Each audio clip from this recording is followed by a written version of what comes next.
آپ صلی اللہ علیہ وسلم اور جو لوگ شروع میں مسلمان ہو رہے تھے ان کے ساتھ مشرکین کا کیسا سلوک تھا، آئیے ذرا ان پر نظر ڈالتے ہیں۔ نبوت سے پہلے ابو لہب نے اپنے 2 بیٹوں عتبہ اور عتیبہ کی شادی آپ صلی اللہ علیہ وسلم کی 2 صاحبزادیوں رقیہ اور ام کلثوم رضی اللہ عنہا سے کی تھی، لیکن نبوت ملنے کے بعد اس نے دونوں کی طلاق دلوا دی۔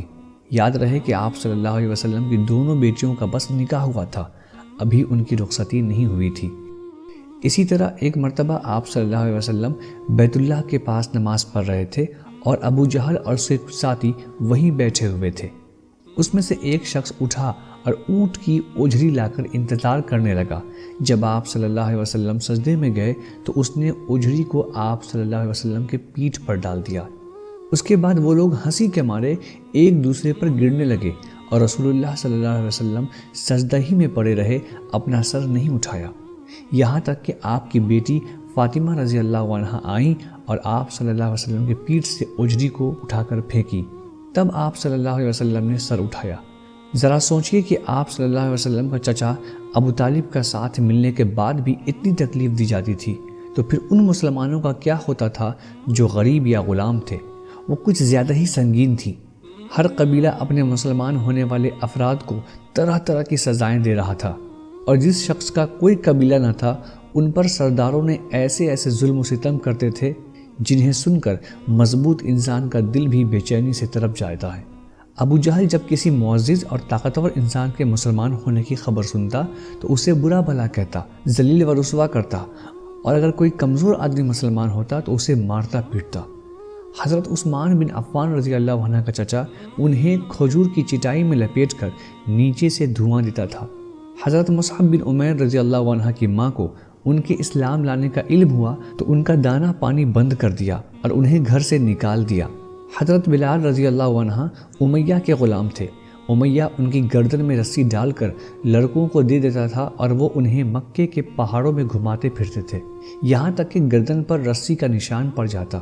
خود امیہ بھی انہیں باندھ کر ڈنڈے سے مارتا تھا اور چلچلاتی دھوپ میں جبرن بٹھائے رکھتا تھا، کھانا پینا بھی نہیں دیتا اور بھوکا پیاسا رکھتا، اور اس سے بڑھ کر یہ ظلم کرتا تھا کہ جب دوپہر کی گرمی شباب پر ہوتی تو مکہ کے پتھریلے پتھروں پر لٹا کر سینے پر بھاری پتھر رکھوا دیتا۔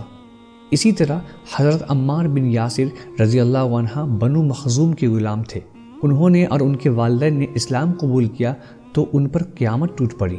مشرکین جن میں ابو جہل کافی آگے تھا، سخت دھوپ کے وقت انہیں پتھریلی زمین پر لے جا کر لٹا دیتا۔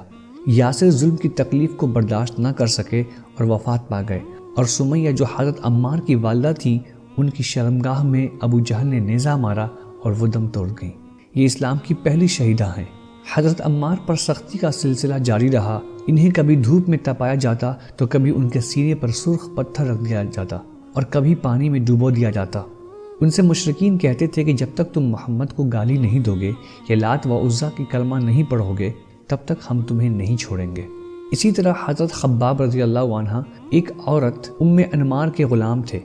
مشرکین انہیں طرح طرح کی سزائیں دیتے تھے، ان کے سر کے بال نوچتے تھے اور سختی سے گردن مروڑ دیتے تھے۔ انہیں کئی بار دہکتے ہوئے انگاروں پر لٹا کر اوپر سے پتھر رکھ دیتے کہ وہ اٹھ نہ سکے۔ مشرکین نے سزا کی ایک ایسی شکل بھی اختیار کر رکھی تھی کہ مسلمانوں کو لوہے کے زرہ پہنا کر جلتے ہوئے پتھر پہ لٹا دیتے تھے۔ در حقیقت اللہ کی راہ میں ظلم و ستم کا نشانہ بننے والوں کی فہرست بہت لمبی ہے اور بڑی تکلیف دہ بھی۔ حالت یہ تھی کہ جس کسی کے مسلمان ہونے کا پتہ چل جاتا تھا تو مشرکین حد درجہ انہیں ستاتے تھے۔ آج کی اس ویڈیو میں اتنا ہی۔ سیرت النبی اور اسلامی تاریخ کے لیے اس چینل کو ضرور سبسکرائب کر لیں۔